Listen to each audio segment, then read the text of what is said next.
Avant mon opération du dos, j'avais 2 types de peurs et à ce moment-là, je le conscientisais pas du tout comme ça.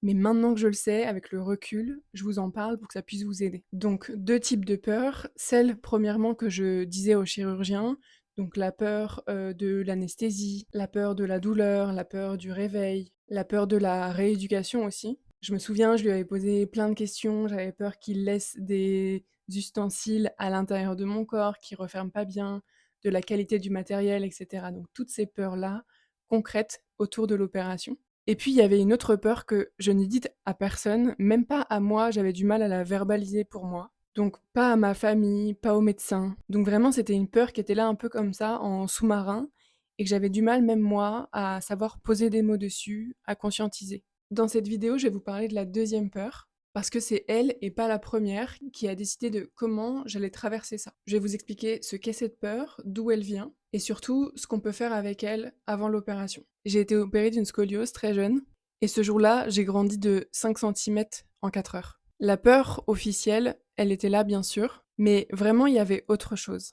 Un peu comme une conviction que je portais sans le savoir, qui me disait que j'allais pas m'en sortir intérieurement. Pas uniquement mourir, mais surtout ne plus être moi-même. Que mon corps, finalement, après l'opération, il ne soit plus le mien, il ne soit plus à moi, il ne m'appartienne plus. Et personne ne m'avait préparé à ça. Personne non plus m'avait dit que cette peur-là, elle existait, alors que finalement, c'est elle qui a pris toute la place. Ce que j'ai compris bien plus tard, c'est que cette peur, elle n'était absolument pas une faiblesse, mais c'était une croyance. Et les croyances, on peut les travailler. Alors pourquoi cette peur, elle est si puissante que ça? Parce qu'en fait, elle n'est pas dans le conscient, elle est dans ce que l'on croit, souvent depuis très longtemps, sur ce qu'on mérite, sur ce qu'on est capable d'endurer, sur ce qui nous attend de l'autre côté de cette épreuve. Et ces croyances-là, ce qu'il faut se dire, c'est que souvent, on les a construites, on les a nourries bien, bien avant l'opération. L'opération, finalement, elle les révèle, elle ne les crée pas. Et ce que le système médical prépare, c'est notre corps, donc notre corps avant l'opération, mais ce que personne ne regarde, ne prend en compte, que personne ne prépare, c'est ce que tu crois possible pour toi.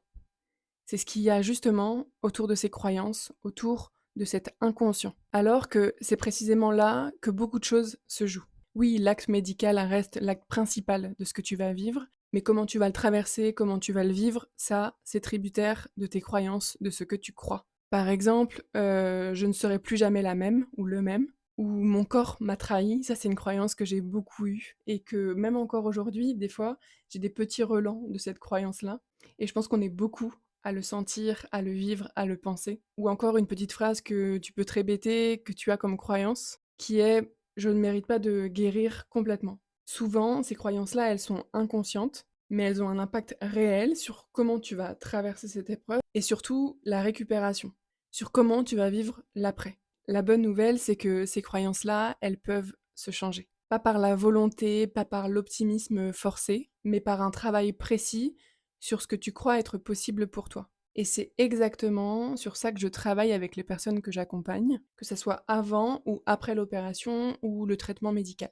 Pas la pensée positive comme tu peux te l'imaginer, mais un vrai travail sur les croyances, qui change les choses en profondeur. Je parlerai des outils que j'utilise dans une prochaine vidéo, mais pour l'instant, la première chose à faire, à la fin de cette vidéo, si tu l'as regardée en entier, merci déjà d'être encore ici.